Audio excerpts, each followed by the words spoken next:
The CBC creates an Orwellian list of words it would like banished from the English language. All of Ottawa is in collusion to push a ridiculous bill, and the CBC celebrates working from home because apparently it stops awful white people from being so racist. It's Fake News Friday. I'm Candice Malcolm, and this is The Candice Malcolm Show.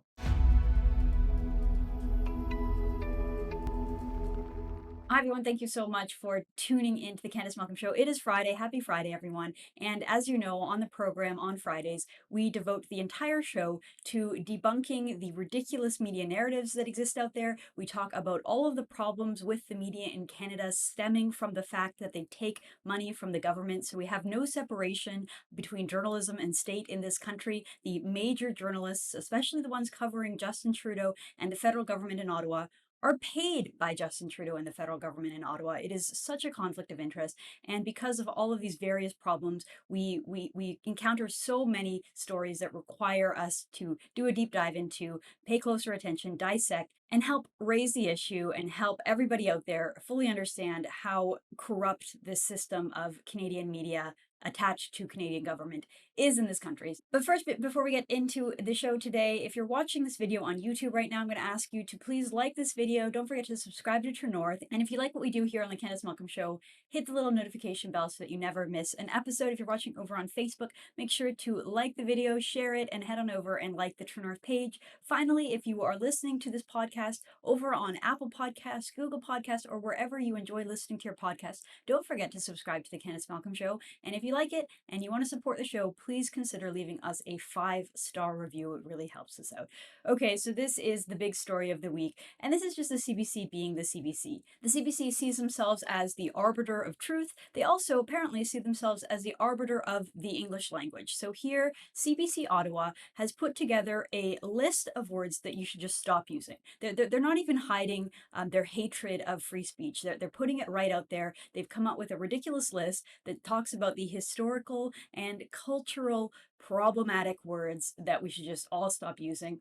You know, the funny thing about this story, when I first saw it, it gave me the creeps. It gives me chills when I see CBC pushing this kind of nonsense, because to some people out there, they'll see a story like this and they'll take it seriously. They'll take it to heart. Nobody wants to be racist. Nobody wants to be out of date and using terms that could accidentally offend somebody. But what this story does, and the reason it gave me chills, is because the purpose of it isn't just to inform the reader or educate us. No, the purpose is to instill fear in society, instill fear in the reader, to say, if you use these words, you are a racist. And the purpose is to play on that fear that people have, and therefore it does have a chilling effect on speech. It has a chilling effect on our freedom to think. Jordan Peterson talks about this phenomenon that in order to be able to be free, you have to be able to think. In order to be able to think, you have to be able to speak. And sometimes you say things that don't come out right, and that is part of the process in a free society of coming to terms, of processing new information, and having debates in civil society. So this sort of thing is just so creepy and so wrong. But I think when CBC puts stuff like this out, it has the adverse effect, because almost everyone I saw commenting on this, almost anyone who shared it with me, people who I saw sharing it on social media, the unanimous response to it was to make fun of it, to laugh at it, not to take it seriously. So that's good. That's a good sign that people aren't taking this seriously. But regardless, it's still worth going through, because this is the kind of thing that the CBC thinks is news. This is the kind of thing that the CBC spends its resources, your resources, taxpayer resources, on coming up with a list to accuse Canadians of being racist, to hector us and to shame us, and to try to get us to change our language. So here's the article. It says, have you ever casually used the term spirit animal, first word problems, or spooky? It might be time to rethink your use of these phrases and remove them from your daily lingo. CBC Ottawa compiled a small list of words submitted by readers and some of our journalists who are Black, Indigenous, or people of color.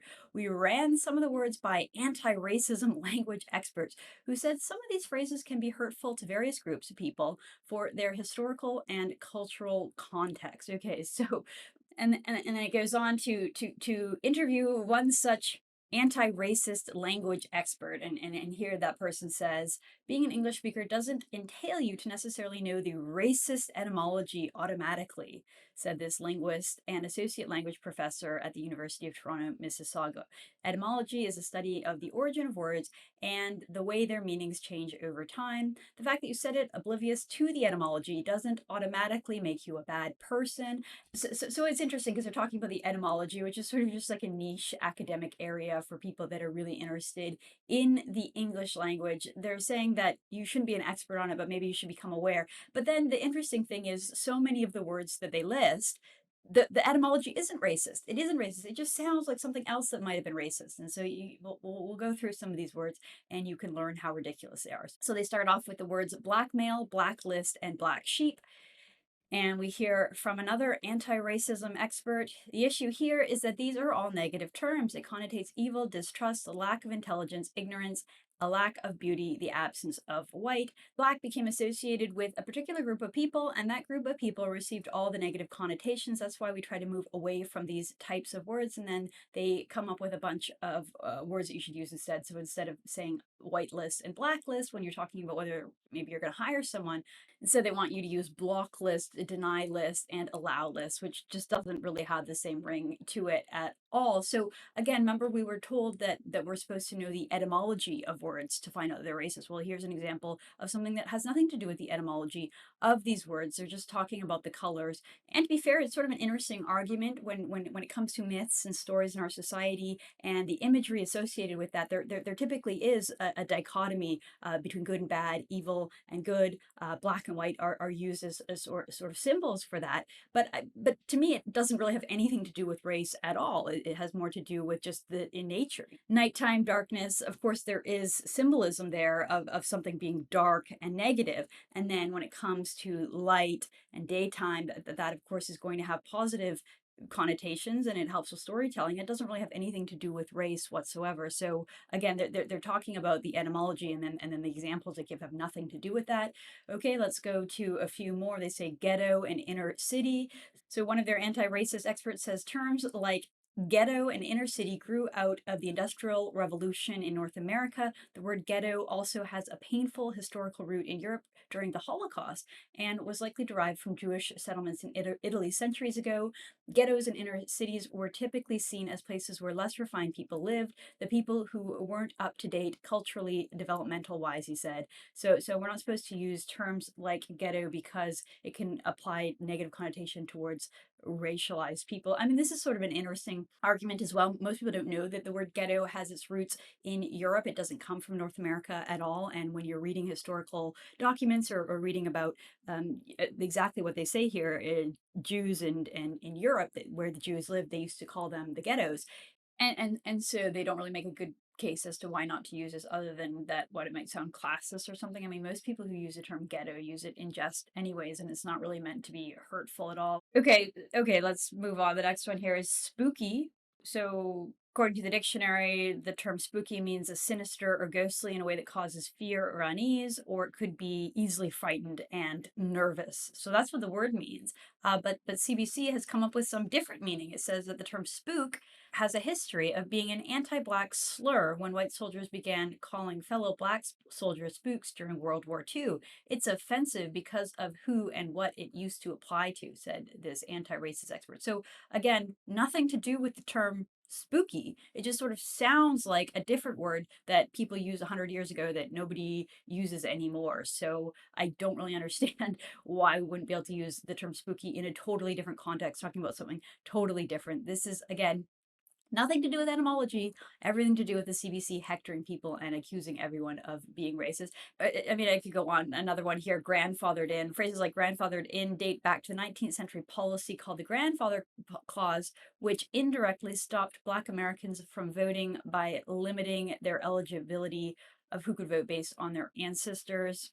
I can't imagine anybody in the world, other than someone who gets paid to be an anti-racist expert, who would hear the term grandfathered in and think back to something that happened in the 19th century and say, yeah, you know what, you're racist for using that term. So ridiculous. These people have way too much time on their hands. They've created an entire profession here, anti-racist experts, whose entire job is just to come up with stuff to accuse people of being racist, and this is the best they can come up with. This is the best that they found. We're not supposed to use terms like spirit animal, powwow, or tribe because cultural appropriation. I guess we're not supposed to do that. And this is one that people were making fun of quite a bit. First world problem. We're not supposed to do that because it shows our privilege. It's funny because usually people use the term first world problem in a self-deprecating way to talk about how the things that are upsetting them aren't real problems in the scale of things, the scope of things. So it actually does get people thinking about how silly their problems may seem compared to real suffering out there. Like, for instance, I'm ordering new furniture for my house, but there are all kinds of supply chain issues with the ports and because of COVID and because of the holidays. And so because of it,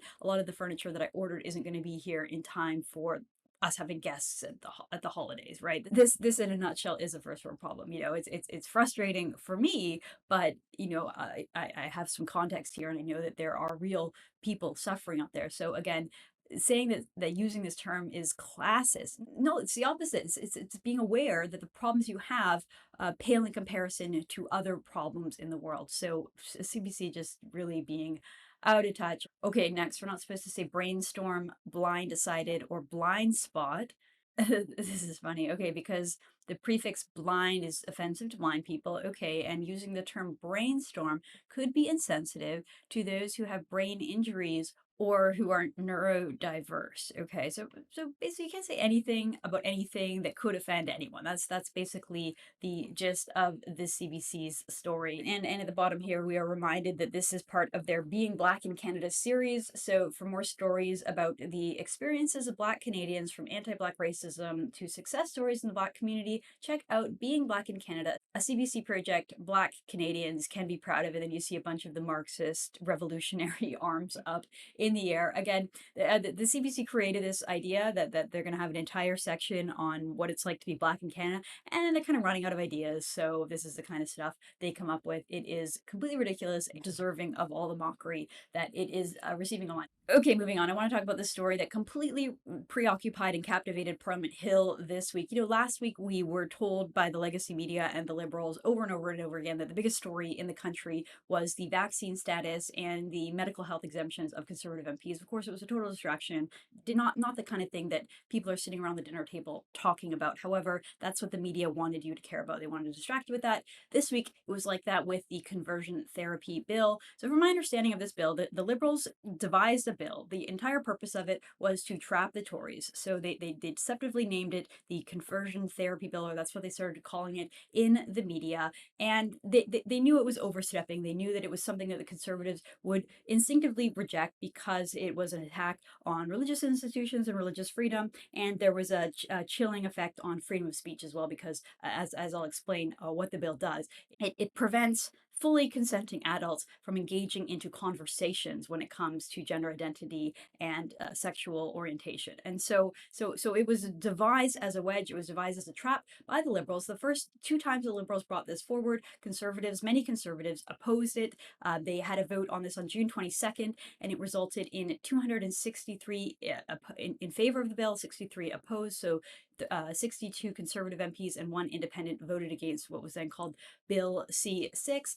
And so the bill failed to go through Parliament the first time because Trudeau prorogued the Parliament, the second time because the 2021 election. So we've seen this bill. This is the third time this week that it was sort of introduced. It's now called Bill C4, but it used to be called Bill C6. And so before I talk about what happened this week, let me just talk about the previous Conservative opposition to this. So one of the 62 MPs that opposed it was Alberta MP Garnet Genis. Garnet is a friend of the show, and he was one of the leading Conservative MPs who advocate against this bill. The tagline of his campaign was called "Fix the Definition." This is all from Garnet Genis. This is not from me. This is from him. So these are quotes. This is what he said.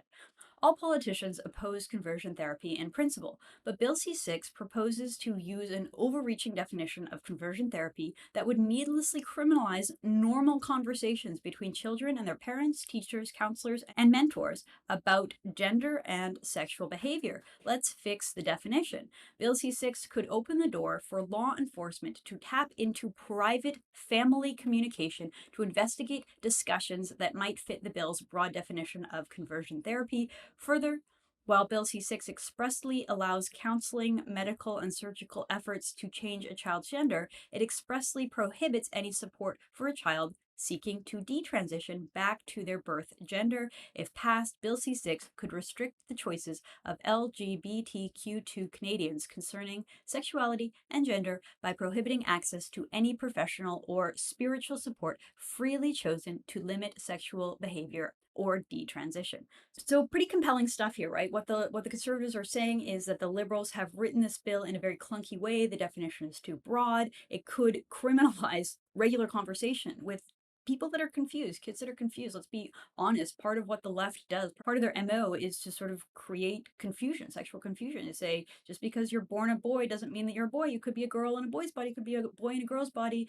You don't have to just be attracted to the other sex. You could be attracted to multiple different sexes, and look at the 72 different types of gender that we have. Look at the 72 different types of sexual orientation you can be. I mean, they're creating confusion. And then if a kid wants to go and talk to someone about it, their parents, a counselor, someone in their church, that could be criminalized. I mean, again, this isn't really an important issue to me. I know there's so many other important issues out there, but based on the Conservatives' own opposition of this bill, it makes sense. And I found that Garnet Genes's campaign that he ran and the whole fix the definition thing was logical. It seemed like this is the kind of thing that Conservatives should oppose. So forgive my confusion this week when a Conservative MP, Rob Moore, made an announcement on the floor of the House of Commons saying that he would like to introduce a motion to fast track this bill. He wants to fast track it straight to the Senate, holding no vote in the House of Commons. And the MPs were given the opportunity to either say, yes, let's just give it to the Senate, or no, let's continue debating it and have a proper debate. And so I'll show you the clip. This is what it looks like. This is the House of Commons. This is all of the MPs, Conservative, Liberal, NDP, Green, Bloc, and Independent, all of them giving this motion unanimous consent, meaning no, we don't want to have a record, we don't want to have a vote. Let's just say yes to this bill, all in accordance with each other, and allow it to go into the Senate. So that is this here. So here's what that looked like. Mr. Speaker, I'm asking for unanimous consent to adopt the following motion, that notwithstanding any standing order or usual practices of the House, Bill C4, an act to amend the Criminal Code, conversion therapy, be deemed to have been read a second time and referred to a committee of the whole, deemed considered in committee of the whole, deemed reported without amendment, deemed concurred in at the report stage, and deemed read a third time and passed.